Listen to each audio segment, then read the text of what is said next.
तर धाराशिवमधले निकाल पाहिले। बागणी गटातून आमदार सदाभाऊ खोत यांची सून विजयी झाली आहे। शरदचंद्र पवार पक्ष, राष्ट्रवादी शरदचंद्र पवार पक्षाला अपेक्षित यश या निवडणुकांमध्ये पाहायला मिळत नाहीये, कारण का ठाकरेंच्या शिवसेनेला सुद्धा त्यांच्या तुलनेत जास्त जागा मिळाल्या आणि काँग्रेसलाही त्यांच्या तुलनेत जास्त जागा मिळालेल्या आहेत।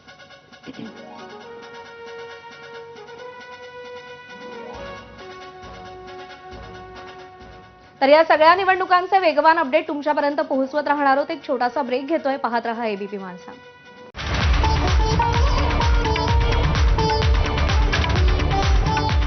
आतापर्यंत अश्विनचे निकाल हाती आले, त्यात कुणाची आघाडी कुणाची पिछाडी हे बघण्यापूर्वी जिंकलं कोण कोण आहे, विजयी सेलिब्रेशन कुणाकुणाच्या घरी सुरू झालंय त्याचे अपडेट आपण जाणून घेऊयात। आणि या स्क्रीनवरती आपण बघूयात की जिंकलं कोण कोण आहे। शांभवी कल्याण शेट्टी भाजपच्या या विजयी झालेल्या आहे सोलापूर जिल्हा परिषदेतनं।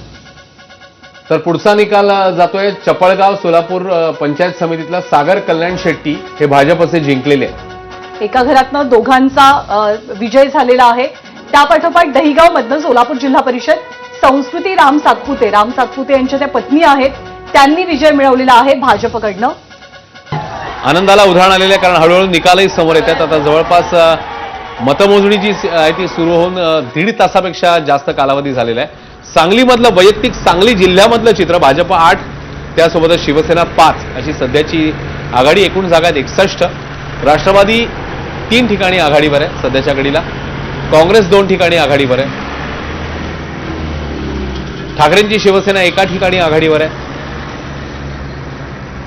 शरद पवारांची राष्ट्रवादी 2 ठिकाणी आघाडीवर, एकूण जागा 61 आणि इतर 1 अशी सध्याची स्थिती सांगलीमधली। तेव्हा यांचा विजय झालाय। देवगडमधनं भाजपच्या संजना आळवे या सुद्धा विजयी झाल्यात आणि आता विजय जल्लोषाला गुलाल उधळायला आणि ढोल ताशाच्या तालावरती ठेका धरायला कार्यकर्त्यांनी सुरुवात केलेली आहे।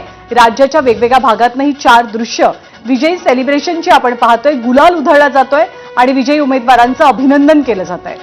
तर एकूण जिल्हा परिषदेचा विचार केला तर 361 कल आणि पंचायत समितीचा विचार केला तर 9 ठिकाणच्या पंचायत समित्यांमधला आता आघाडी किंवा पिछाडी समोर आलेली आहे आणि अनेक ठिकाणी अर्थातच अजित पवारांची राष्ट्रवादी आहे। आणि या निवडणुकीचं एक वैशिष्ट्य आतापर्यंत जितके कल किंवा निकाल समोर आले त्यानुसार हे म्हणावं लागेल की नेत्यांचे नातेवाईक, नेत्यांचे सगळे सोयरे यांना निवडून आणण्यामध्ये नेत्यांना सध्या तरी यश मिळाल्याचं चित्र आपल्याला पाहायला मिळतंय। कारण बऱ्याच ठिकाणी एकतर ही मंडळी विजयी झालेली आहे आणि काही ठिकाणी विजयी आघाडी सुद्धा घेतलेली आहे। पण मगाशी आपण एका निकालाचा उल्लेख केला की केवळ एका मतानं झालेला विजय। 2-3 वैशिष्ट्य जी आपण या निकालाची म्हणू आतापर्यंतच्या, त्याच्यामध्ये लातूरमध्ये मनसेनं संपादित केलेला विजय हा सुद्धा विशेष महत्वाचा म्हणावा लागेल।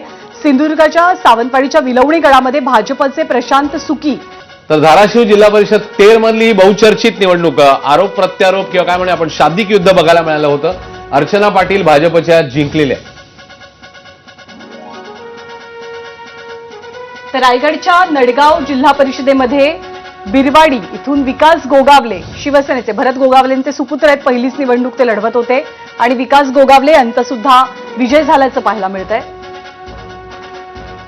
रत्नागिरीचा विचार केला तर शिवसेनेनं 8 जागांवरती आघाडी घेतली आहे। सिंधुदुर्गात भाजप 12 जागांवरची आपली आघाडी टिकवून आहे। छत्रपती संभाजीनगरात भाजपनं 6 जागांवरती आघाडी घेतली आहे। पुण्यामध्ये राष्ट्रवादीनं 10 जागांवर आघाडी घेतली तर भाजपनं 6, शिवसेनेची आघाडी ही 3 जागांची आहे। साताऱ्यामध्ये भाजप 5 जागांवरती आघाडीवर आहे, राष्ट्रवादी काँग्रेस 2 तर शिवसेना 1। लातूरमध्ये भाजपची आघाडी 8 जागांची आहे तर काँग्रेसची 7 जागांची, राष्ट्रवादी काँग्रेस 2 जागा तर शरद पवारांची राष्ट्रवादी लातूरमध्ये 2 जागांवरती आघाडीवर आहे। हा जल्लोष आपण लातूरमधला पाहतोय कारण लातूरमध्ये काँग्रेसनं चांगली आघाडी घेतलेली आहे आणि लातूरमध्ये भाजप विरुद्ध काँग्रेस असा एक चुरशीचा सामना पाहायला मिळालेला होता। ही जिल्हा परिषद गेल्या वेळेला भाजपनं काँग्रेसकडनं खेचून आणलेली होती, त्यामुळे ते सत्ता पुनर्स्थापित करण्यासाठी अर्थातच काँग्रेसनं सर्व शक्ती पणाला लावलेली आहे। जिल्हा परिषदेच्या एकूण जागा 731 आहेत, त्यापैकी 202 जागांचे कल हाती आलेत, ज्यापैकी 70 जागांवरती भाजपची आघाडी, 38 जागांवरती शिंदेच्या शिवसेनेची, दुसऱ्या क्रमांकाचा पक्ष सध्या तरी राष्ट्रवादी काँग्रेस आहे।